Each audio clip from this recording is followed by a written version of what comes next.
देश और दुनिया का सबसे तेजी से उभरता हुआ news channel rising India news 24। Channel को सब्सक्राइब करें, लाइक करें और वीडियो को शेयर करें। नागर साहब, जी। सचिव पद के लिए आप फाइट कर रहे हैं, जी, समय कम है, जी। क्या अपील करना चाहेंगे? मेरी सभी अधिवक्ता साथियों से, जो मेरे सीनियर है, वरिष्ठ है, कनिष्ठ है, सभी से यही अपील है मेरी। मैं पिछले 3 साल से चुनाव लड़ रहा हूँ। जो मुद्दे मेरे पहले दिन से थे वही आज है, और मेरे सारे मुद्दे अधिवक्ता हित के हैं। सर्वप्रथम कचहरी में आकर अगर मैं कदम रखता हूँ तो मेरा पहला काम अधिवक्ता हित होता है। उसमें अधिवक्ता हित में चाहे वो जूनियर साथी हो जिनके चैम्बर्स की मांग हो, या फिर मेरे अन्य कोई साथी, कोई पुलिस की प्रताड़ना हो, कोई अन्य तरीका कोई कार्य रुका हो, बार और बेंच के जो मधुर संबंध है, अगर उनमें बार में बेंच अपनी बात पे अकड़ में बैठी है तो बार की जिम्मेदारी बनती है कि जो न्याय जिस तरीके से होता है, न्याय की सीमाओं के अंतर्गत होते हुए बार और बेंच के जो रिलेशन है उसको मधुर बनाए रखे। और हर व्यक्ति से, हर अधिवक्ता साथी से मैं सिर्फ ये कहना चाहता हूँ कि मैं हाथ जोड़ के निवेदन कर रहा हूँ कि मुझे अगर एक मौका दिया तो मेरे द्वारा कही गई बात पर मैं 100% अमल करूँगा, और इन्हीं मुद्दों को हमेशा अधिवक्ताओं के सामने उठाकर उन पर कार्यरत करके और उनको बिल्कुल क्लियर करेंगे कि जिस तरह की हमने घोषणाएं की है उन पर 100% उनको श्योर करेंगे। समस्या सबसे बड़ी आपकी क्या प्राथमिकता होगी?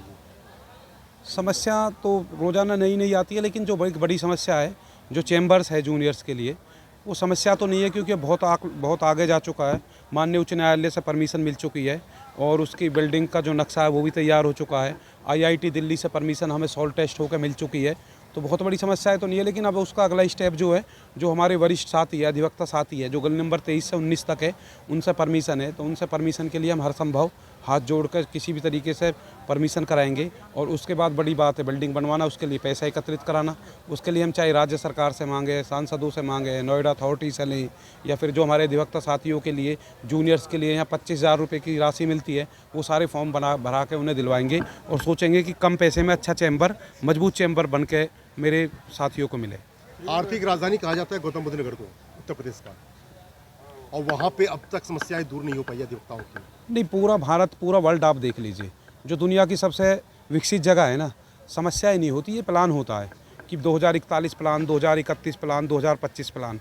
आप समस्या बनी रहेगी। जिस चीज़ को जितना समय चाहिए वो लगता है। अगर कोई बिल्डिंग 5 साल में बन के तैयार होगी तो बिल्डिंग को समय 5 साल ही लगेगा। तो 5 साल समस्या नहीं है, उस पर वर्क चल रहा है। मैं भी पीछे बोला हूँ कि स्टेप बाय स्टेप कार्य चल रहा है। अब नेक्स्ट स्टेप जो है, हमारे अधिवक्ता साथियों से परमिशन लेना है, उसी स्तर पर हम आ चुके हैं, परमिशन लेंगे।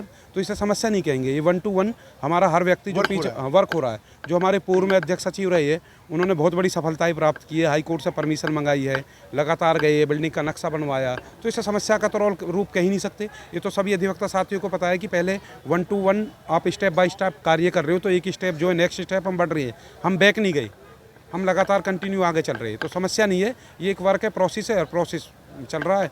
हमें उम्मीद है कि ये प्रोसेस जो 100% सही दिशा में और सही समय पर हो जाएगा। महिला अधिवक्ताओं के लिए स्पेशली क्या आपकी प्लान है? महिला अधिवक्ताओं ने अभी मीटिंग की थी और सभी अधिवक्ता जो कैंडिडेट्स हैं उनको बुलाया था। उन्होंने अपनी अपनी समस्याएं रखी, बहुत सारी मैं ओपनली नहीं कहूँगा।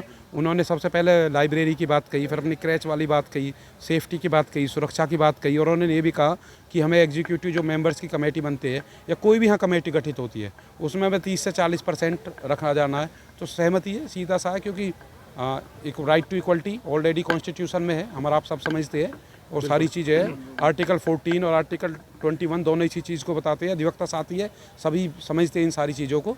जो हमारी माता बहनों ने, जो बहन जी हमारी अधिवक्ता है, उन्होंने जो बात कही है, उनकी बात को सहज तरीके से हम आसान रूप में करके दिखाएंगे। अब 4 दिन बचे हैं, इस 4 दिन में क्या अपील करना चाहेंगे?